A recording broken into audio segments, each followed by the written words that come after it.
This is quite frightening. Thank you very much for coming. I hope that you enjoy as I'm enjoying now. As I said, as my colleague said, Antonio Sanz, I'm senior analyst.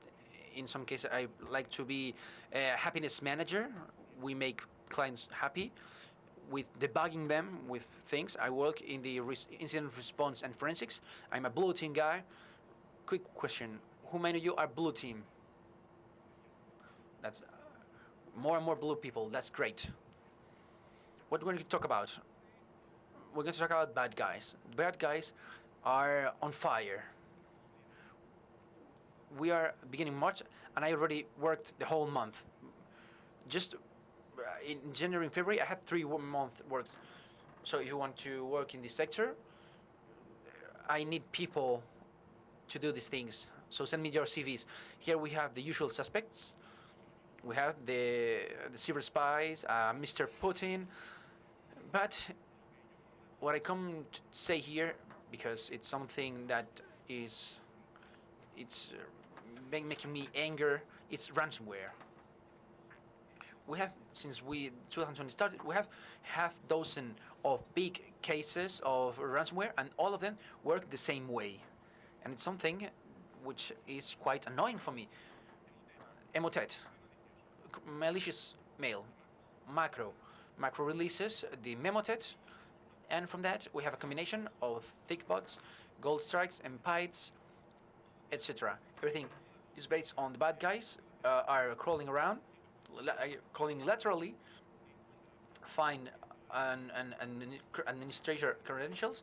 They just get the domain, they get their ransomware, which is real, which is quite trendy now, and they deploy it with your own DC, with a CPU. They just cracked your organization, in some cases in just 48 hours. Now your this ransomware thing is quite heavy at the moment. We're going to this incident response from our side is just to certificate the disease of the company. That's more or less what we can do. Recover their files. No, we cannot do it.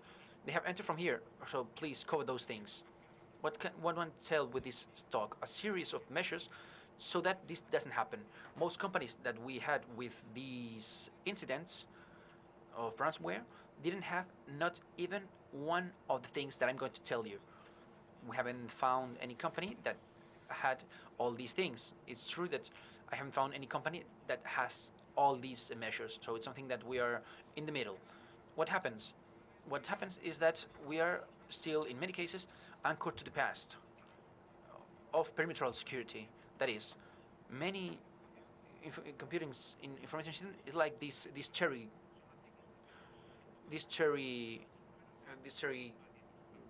caramels. They are hard from the outside, but soft in the inside. But they should be like this. It's completely hostile. If they want to enter in your organization, it's like American in the Omaha Beach during the day D. Spikes, mines, everything that you can think of that we can use to make them pay, to make them suffer. Why? Because in the end, if the bad guys enter, they're going to give us an imperial Japanese flag. For me, this is not the best gift for me. I live very well with this without this flag. So we have to change the paradigm. We have to switch from thing that we have been doing for several years, which is we have to change the concept of defending the perimeter to assume the engagement. This is something that Candado loves, which is assume bridge. Work as you were committed. We have to start working, and not only by thinking that preventing the entry, which is the prevention part, but also to detect and react. We have to do the whole bunch of things, not only for the perimetral way, but also from an internal approach. This talk, we're not going to talk about react or detect, we're just talk about prevent.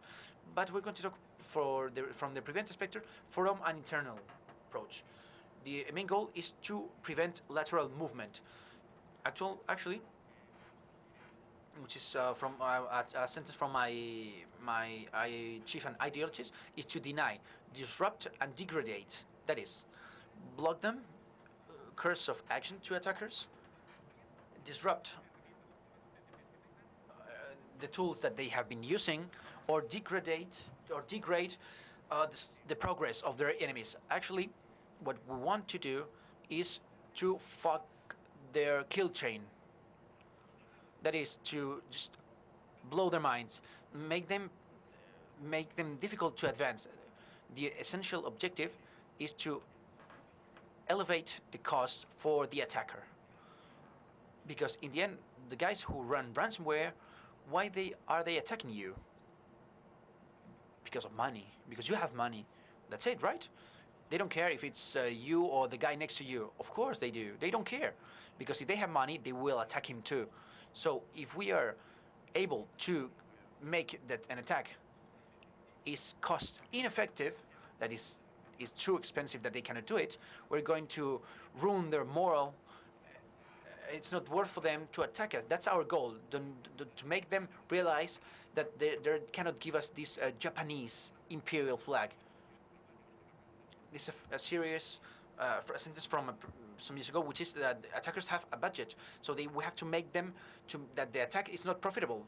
Before we starting with these measures, let's start with basic hygiene. First of all, inventory, asset inventory. How many of you know how many devices you have in your network?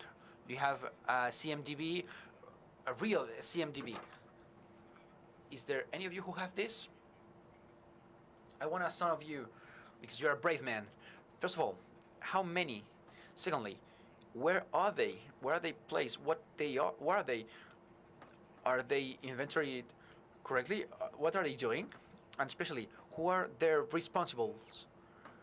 In asset management, in IT asset management, that's the main problems that we have, because we cannot protect what we don't know that exists. Okay, I had many security incidents, and very severe ones, because of assets that the client didn't know that existed or that were configured. That's a problem on how we have established this ICT updates. That's another classic question. We have to keep all of our things updated. Do it by CCM, by Windows Update, do it however you want it, but everything that's not updated, in the future, someone will break through it. That's low life. For antivirus, it's the same. Some incidents have shown us that we had a very famous antivirus that hasn't been updated for 6 months, but it was managed through a central console. Okay, detects this ransom if you have the signatures on. For instance, if someone finds this antivirus that I need him to buy 2 bottles, and I pay for them, but this antivirus must be so cool.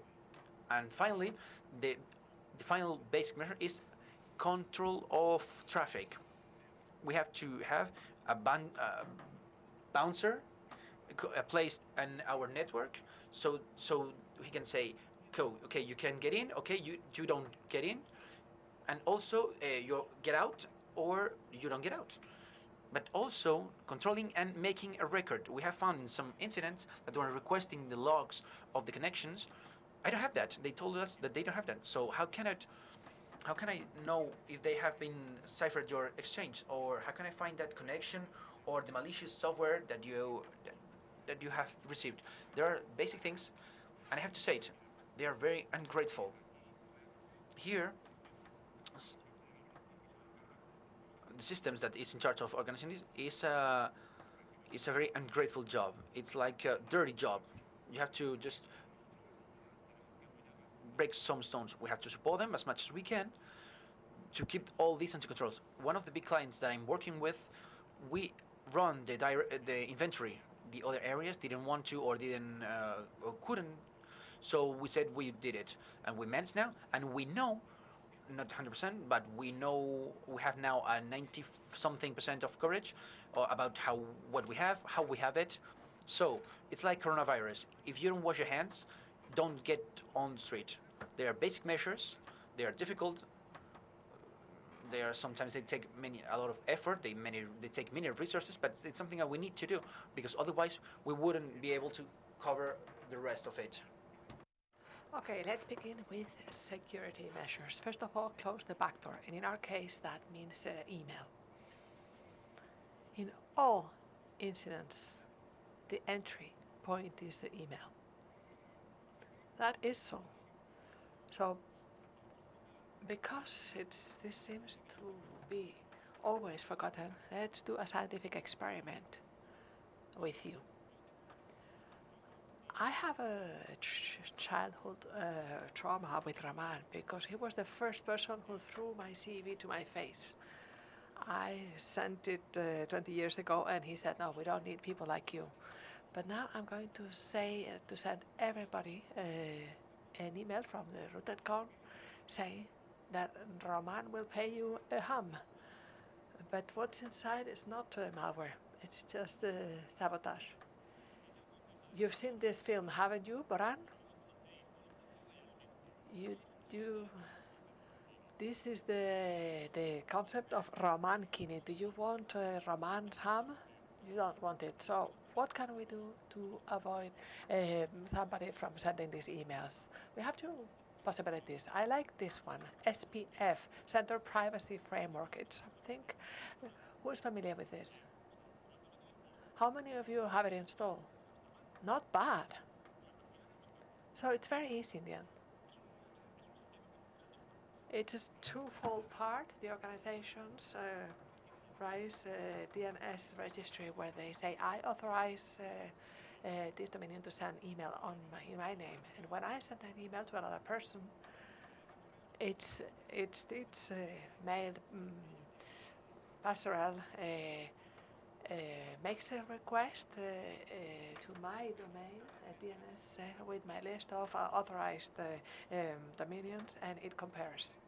And if they match, the email will be allowed to pass, and if not, it is rejected. And it works very well because you avoid all of the email fake or forgery. And then I couldn't take my revenge on Raman. And this possibility this allows you to raise the bridge and have it in the monitor way. I very much encourage you to have that in the monitor mode for a while and keep an eye on which are the emails that would be removed by SPF. So I have a lot of battle stories. Everything that I'm going to tell you is based on my experience, pain and tears. So what happened to us? We were for 3 months on the monitor mode in an important customer, looking and telling people you have this wrong. So raising this gateway, so you're doing nothing bad, but if the other band has a poor DNS registry configuration, then so we were for 3 months and we sent like 20 odd messages, and the day when we started it, for a whole weekend we were blocking the emails from one of the important political parties in the ministry. So you have to be very careful, and for the next 3 months after having it in the right way, by blocking these emails. And it was always about a poor register configuration. So if you do this, you're going to remove a lot of email marketing because all the IT campaigns and other tools, people do not bother to put them in their SPF register, so your users are going to be much more peaceful. And we have statistics, and we reject about 1,000 to 1,500 emails because of the problems with the SPF. And our gateway, which has no API or anything, but I have a way to take that information from the gateway, from all of the things that have been blocked there. And I'm sure in that SPF I have had to find very interesting malware stuff. Okay, so first measure. And this affects confidentiality, but what happens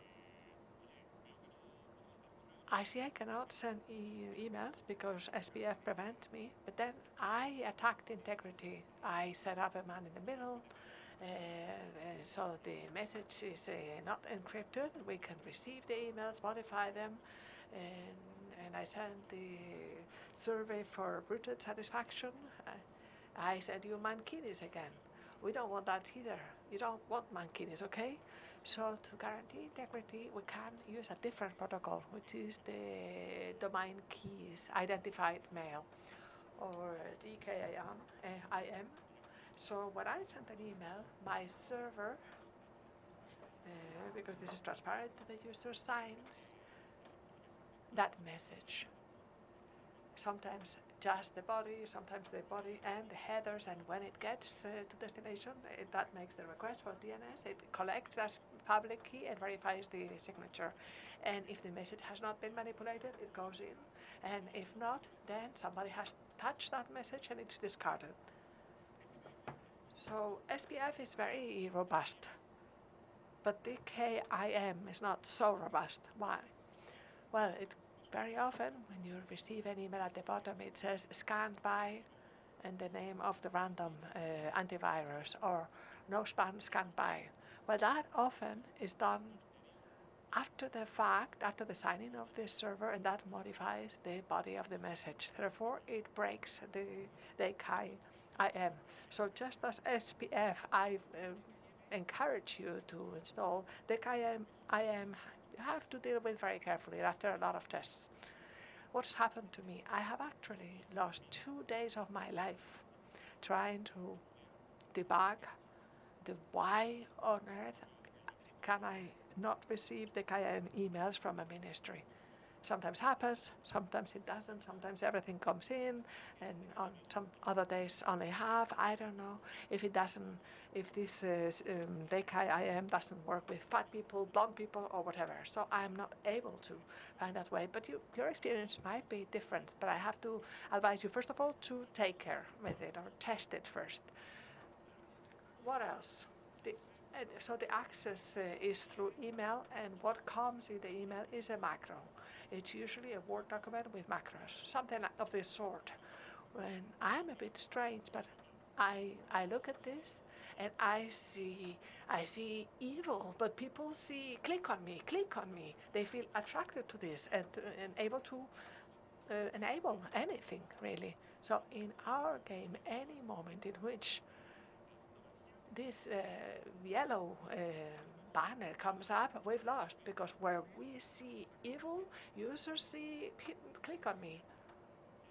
And this is the hard reality. So what should we do? We should block these macros. Word macros have to be blocked.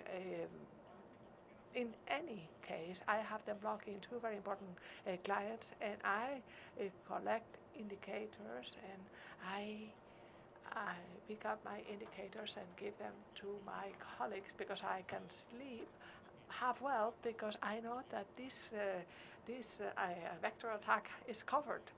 And in Excel, you should do it as well.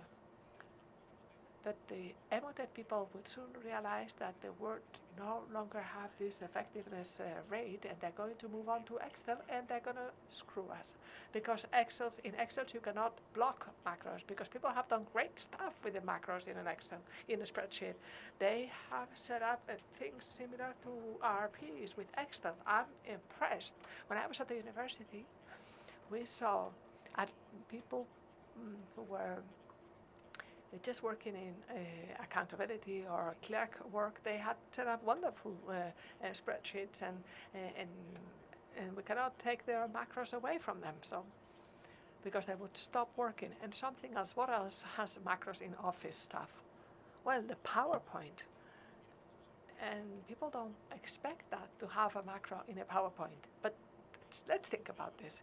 If you see this yellow banner, then we're screwed. And how can we prevent it? Well, you can do through GPO, you can do through SCCM and modifying registry keys or passwords, but you have to disable macros without notification. And this is important. And some people will say, how about signed macros? How do they work digitally? Well, these signed macros are great they are great, but they have a problem that if the certificate is not validated, then you're gonna get this yellow band, and then we're lost. And that has changed in Office 2016 because now you have an additional mode which is as hardened side macros, which are and that tells you if the macro is not digitally signed and doesn't overcome the validation, the yellow banner doesn't come up, and that's great. And this is the solution that we should have for Excel macros, which are things that have been used, that are very widely spread, and you have to be able to sign because. And then you have to set up all the certificate issues. It's not simple, but it can be done. So I go back one. If we start removing macros, people are going to get angry. Users are going to get angry. So what should we do? Convince users. This is an user attitude adjustment tool. This is a 5-degree category. And in red for people not to be noticeable. So you have to use this if you have to. So what happens? Users are going to complain, that's terrible, but I have this thing in Word and without macros I cannot work. It's true that there are marginal uses in Word where you do need a macro. Things like correspondence combinations, sending of letters, where that makes sense. Macros make sense. So look for another solution. We can give them a secure environment and a comfortable environment where we can keep these users happy so they can play. That is what we call trusted locations. So what is that? It's a folder of the operating system or even network, but I don't advise that, where any document that goes in won't go through any Office security check. This is the advantage, and it's also the risk that we have. So any malicious document that comes into this trusted area is going to make a mess. So what should we do here? Well, as my former boss used to say, who is now retired,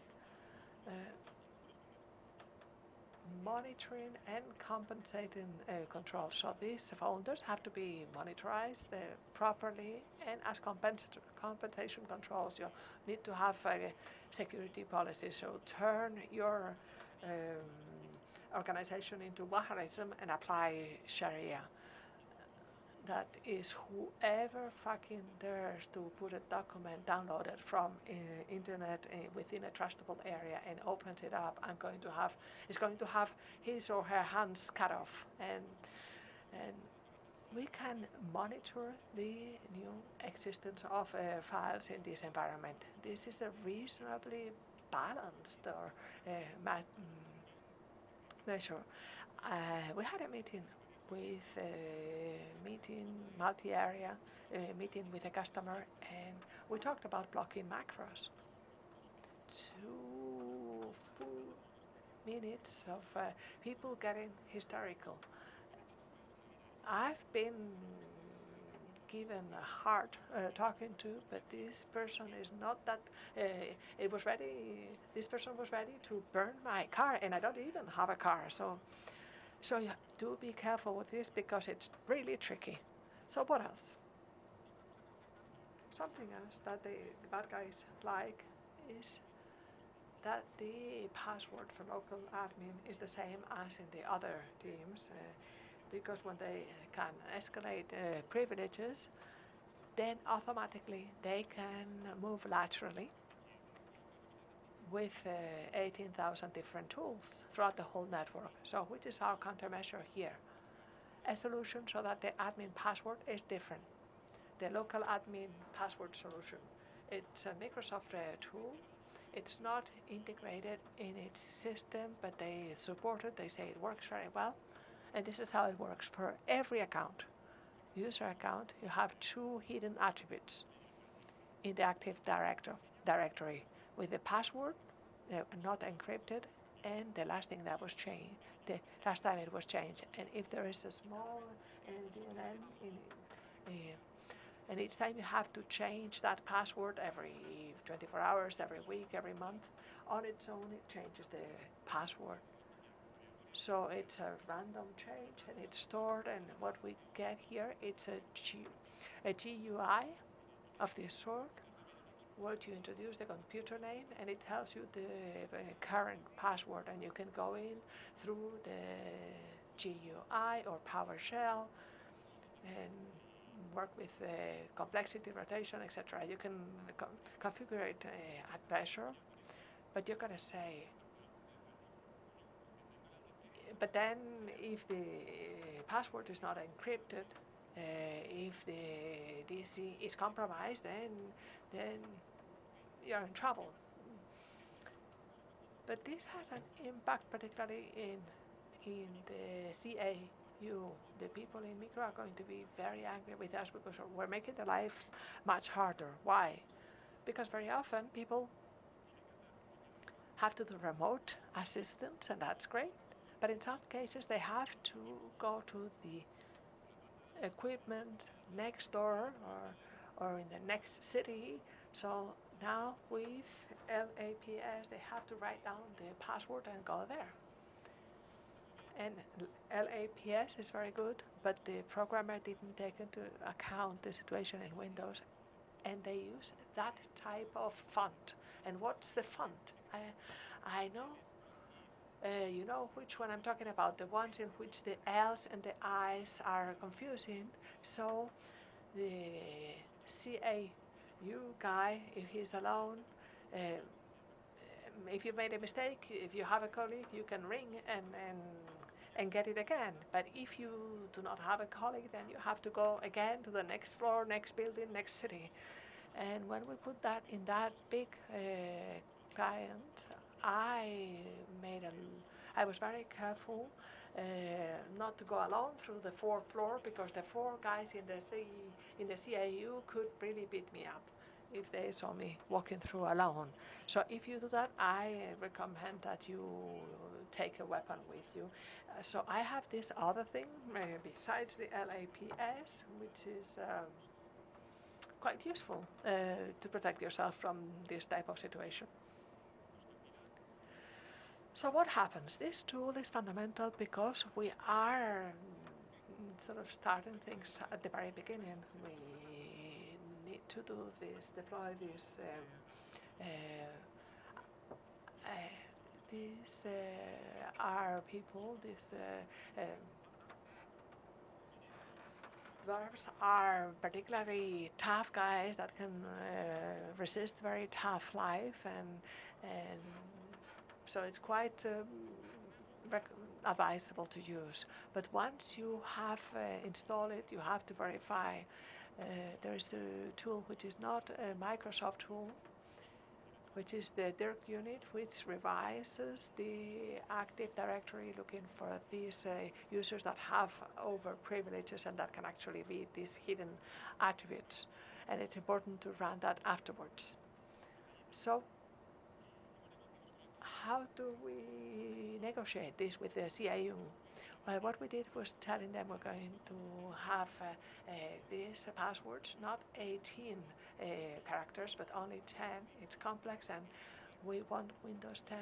We're going to disable the secure remote desk. So when you have a remote access and you're going to input the password, then it gets all dark around. And this function is to prevent for other processes to do a hijack of that window or to and in this process you disable the possibility of taking away notes from that page. So we reached an agreement with them on this topic. I'm going to go quickly because I only have 8 minutes left. So the domain administrator, it's the other side. With LAPS, we avoid lateral movement, and the bad guys, they want to move laterally, and they're able to get a domain administrator. So 5 hashes, and then I'm ready. So what happens? The domain administrator is very simple. It's like being in the dark side of the force. You need to do nothing else. So what should we do? Just ban it. We can define GPOs that prevent domain administrators to initiate sessions in user devices, and so we prevent hashes from staying there. And if we are pro, we have to do like Fernando says, this tier approach. Each one can connect at their appropriate tier level. This is difficult. We've been fighting for this, but we have to do the best we can. Of course, systems is not going to like this, so they're going to get angry. My advice is to monitor it as well. I am a great fan of trust and verify. So I trust you, but let me verify as well. So what happened with us? After implementing LAPS, we realized that we had many domain administrators because because LAPS is very difficult, but then they prefer to go through the domain administrator. So we've removed the problem and generated an even bigger one. What else? Special users. These are special light people.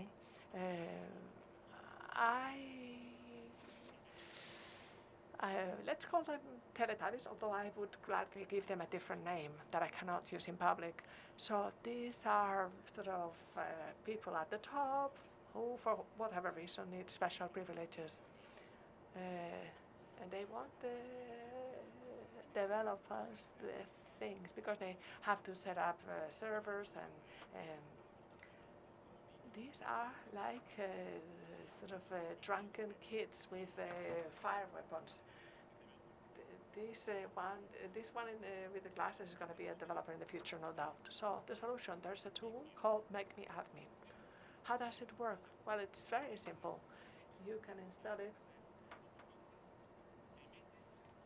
When you click, it takes you to the administration group. And after a while, it removes you from that group. Let's say 5 minutes, 10 minutes, whatever. And then it leaves an event on. I don't recommend it, but it allows you to do tool track stuff with syslog. If you have no alternative, I don't recommend this, but if there's no option, then 5 minutes is better than 24/7. Okay? This is a pangolin. I think they no longer exist, so look at them carefully. But you have to be a bit more sturdy. But people are not going to be happy. Oh, it's a pain in the neck to make yourself admin. But recommend it, implement it, and monitor it. What have we found? Well, the clever guys, of course. There are people who have more hands than they should have. What did they do? With the maybe admin, because they are administrators, they avoid the register and they configure this time out to 8 hours. So they do it in the morning and they have the whole day. Friendly architectures. In many places the networks are very flat.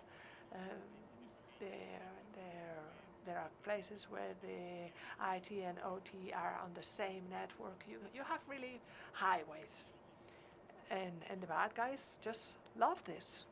And we have to give highways to the bad guys, but not these ones, but this one.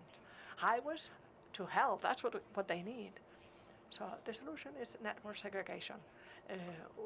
LAN by departments, by areas, and everything needs to be segregated so that if the bad guys go through sales, they're not able to transfer to production easily. They have to struggle and really suffer to get out of the sales area in which they've been introduced. And another interesting concept is that of jump boxes, which is good for administration people, systems and networks.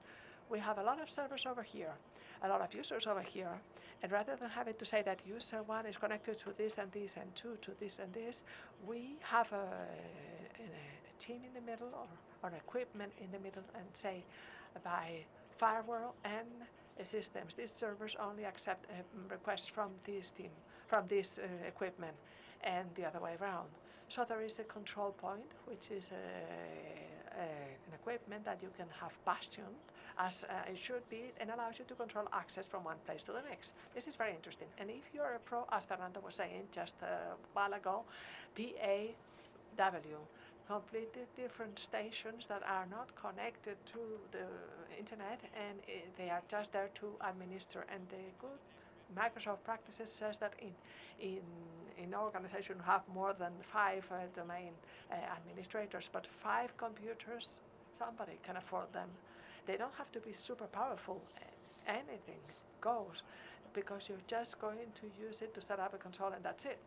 So it's very advisable for you to think about it. Why? Because in this way, the credentials of the domain administrators are nowhere, so the bad guys cannot reach them, and that is really, really very advantageous. But what's the problem? Who has to configure all of these networks, of course, and who are the ones with the extra work? Networks. And after all of this has been set up, who's going to have to do sort of nested SSP, SSH, etc.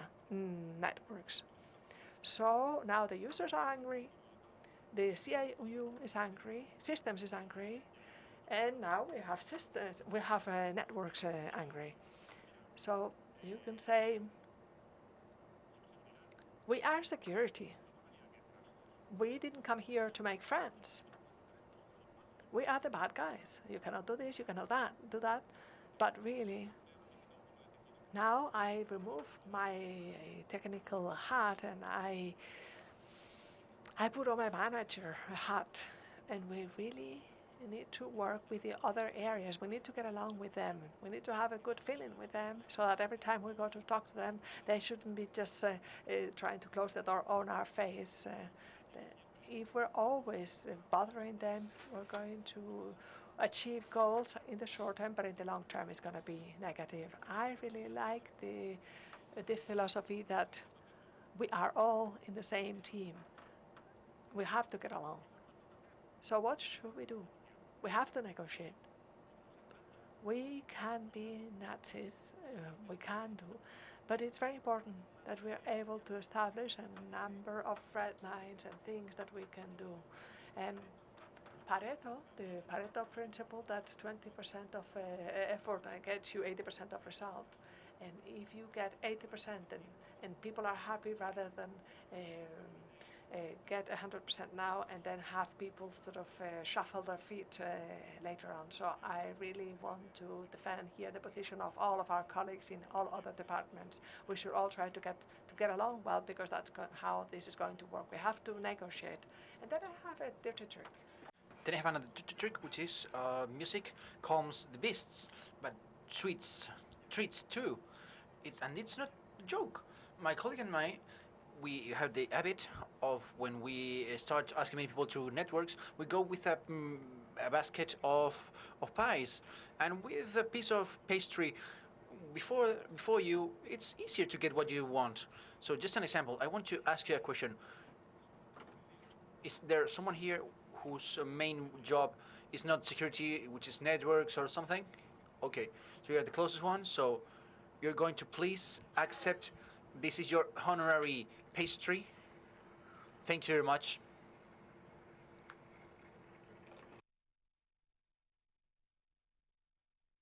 And this is very important. Some things like this, it's what make things smoother. I'm in extra time, so things that you need to burn. We're in 2020, so we need to have flying cars and similar things. Today I played Cyberpunk 2077. When I was younger, I played 2020 Cyberpunk. There are things that are still working, like LM, SBI, WDGest, which are all protocols that should be dead and buried and eaten by worms. But also we have NTLMV1, which shouldn't be working. Until you should be considering retiring, because it's not his time anymore, on its time anymore. We have many protocols working on the net that are completely vulnerable and make the bad guy's life easier. Bad guys don't need, you have to work to get the password. They just it's a low-hanging fruit. Here we have, if we have 2000 Windows 10 and Server 2016, some things are solved, they don't exist anymore, or they are disabled by default. The problem is how many of you have your organization 100% migrated to Server 2016. I see 2 people in the back end, but I really envy you. What happens here? It's not that easy because, okay, I changed to 2010 or Server 2016, and what about the printers? What about the multifunction scanners and all these devices for production that costed 200,000 euros, which still need SMV1. It's not that easy. You have to make an inventory of all your things, be aware of which one are working with SMV1, SMV2, and see which ones you can keep or not. There are some semi-modern things that could work with caramelos, but they are working with lower protocols because it's easier to handle and to implement. You have to review that, and if you make an in-depth review, you will be able to see what can we strengthen regarding security or not. Otherwise, what you can do is just use DC and keep them segmented. Use several DCs and have one DC that accepts all authentication methods, and the rest only recognizing the new versions. This is security by obscurity, but we are reducing our attacking surface. It's not the best solution, but obviously what I find is that I have a device in one of my clients that is going to retire before him, because it's a device that costs a lot of money, that comes with Windows.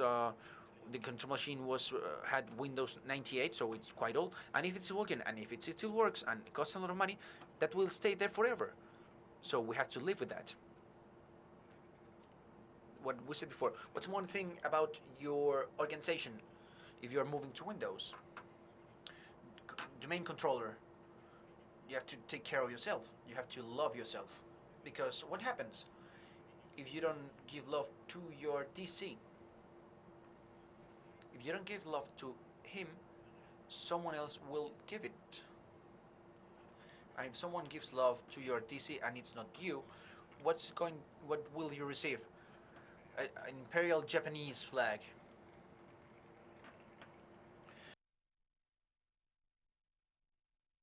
So what do I propose? I always say that auditing classical auditing techniques like MDMAP, because they know what bad guys do. So we have to break them down and to see what's going on. With Active Directory, there are many tools at the moment. I propose you 4 tools. AC. The first tool is AC Lite, which is a super simple tool that looks for users and groups with privileges that are not in place, which is quite nice. It doesn't require administration profiles. Even if you have a domain user, it works. The problem we have is the following. You're going to find some things that you won't like. I'm a method presentator, so let's take a sip. It's good. First tool, that's the easy tool. The second one, Pink Castle. Pink Castle is a tool which is an awesome, incredible tool. It's like Nessus for me, and besides it's free, so I really encourage you to use it. It gives HTML reports, very cool reports, and it's going to bring out many miseries of your DC. You will find things that you won't like. If you don't know this big battle, it's a very nice thing. So I will try to try this whiskey. I have gone through the AC Light and Pink Castle. We're going to use the tools for the bad guys, which is Bloodhound. You launch it somewhere, and it finds the easiest way until to a domain administrator. You will find some things that you won't like. But the idea is it's you finding them, not a third party who is not you. And if you are willing, or you're strength enough, and you have a problem with someone because there's no resources left for this, or someone who doesn't want to let you do this, I want you to look this on the internet. That's our domain admin. This, maybe you need whiskey. What you need here you need other things. The Death Star, what does is weaponize and automatize Bloodhound, and itself it gives you a domain admin. You just give this. You launch Death Star, Bloodhound. You just go to get a coffee or whatever, and after that, you find the administrator of the organization. There's no mystery beyond that. What I can tell you, when we launched Oscillate in a huge administration, we found that all the CAU was admin domain administrator, because they had to make up, they activate or deactivate users. You have 15 guys who are getting paid a little bit more than 1,000 euros and 3 APT boxes, anti-APT boxes, which are all as hell. There was a racism moment. The administrators from CAU are not that anymore, and we realized that we dodged a bullet there. I think GPOs. I'm going to tell this. I'm going to tell the next one, and I will go back to this. This one is interesting. I will tell you why.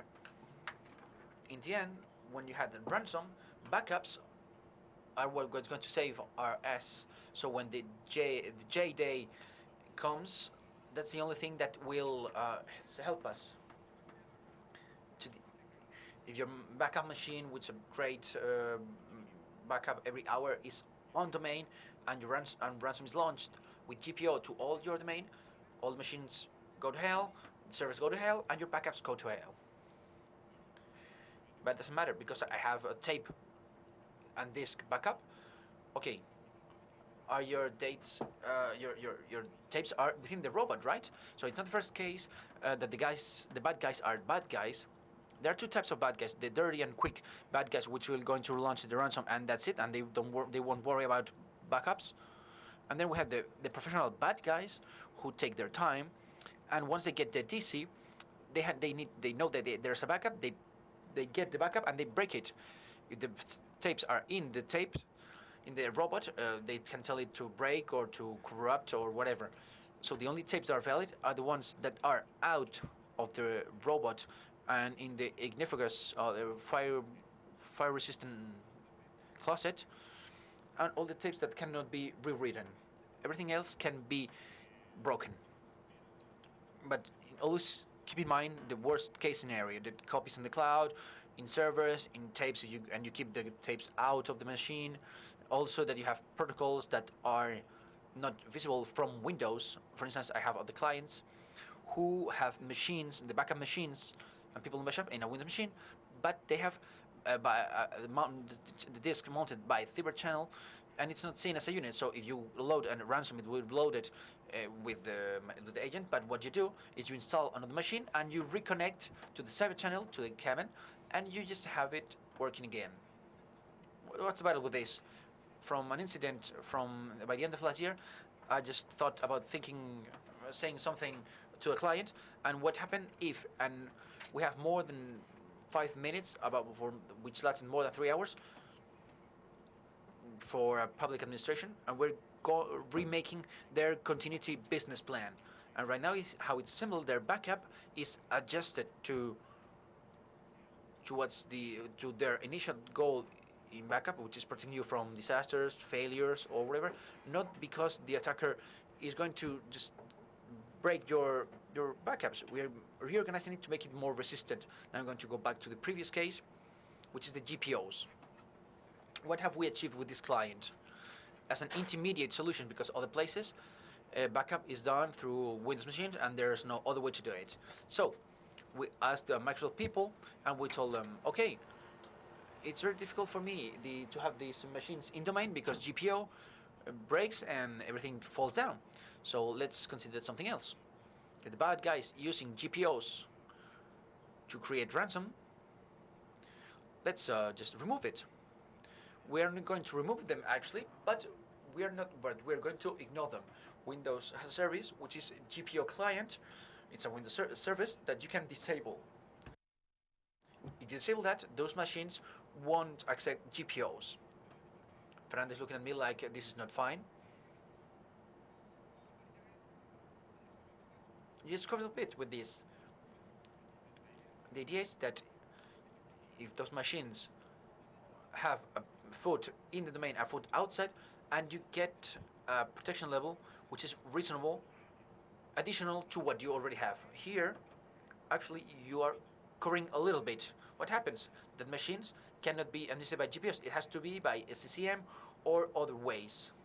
So you can have remove risk and add other risk. You still have your disease, your SCCM, as a dangerous places, but it's something that you have. I have it in a client from from 2 months ago in a lot of machines due to critical reasons, and nothing has broken yet. So I really recommend for those critical machines like secondary backups or anything that for any reason must not fall, do it. You have to assess what may happen and what not. Conclusions. I haven't gone so far. What we want is to raise the cost for the enemy. All these measures are discounted, are considered so that the final goal of launching a ransom, I call ransom because it's the most critical thing, but it comes Mr. Putin with its APT28 colleagues. These measures can be applied to. Our goal is to raise the cost. Why? Because we're going to make the attack to be not profitable and not interesting. If we remove their standard tactics, the procedure doesn't work, they will need to try other things. And any other thing that they need to try will be beyond their comfort zone. What will they do? To make a mistake. They're going to make many mistakes. They're going to do things that are not fine. They're going to make noise in our system, and they're going to make it easier for us to for the detection team to see that there's something weird and to get them caught before they get to their goal. The second thing is that it's a long way to go. All these measures take a lot of time, direction and support, negotiation, trial and failure, crying. It's something that takes a lot of time, of resources, but something for administrations that want or are mature need. Then you have to be humble. That is, we are conceiving that these measures are fine and they will facilitate the defender's life, and they're going to make attacker's life much harder. We cannot believe we are Superman, because even if we are Superman, Batman can come, as we have seen, and break our nose. These are preventive measures, but we have to make effort in the detection and reaction part. In the end, the conclusion that we can extract from here is that there are three inevitable things. There are three inevitable things in life. The first one is death. The second one is taxes, and the third one is that you work in IT security, and at a certain point, someone will give you an imperial Japanese flag. And my intention is that if you apply all these measures, instead of giving you an imperial Japanese flag, maybe they will give you this other flag, which is more humble. Thank you very much.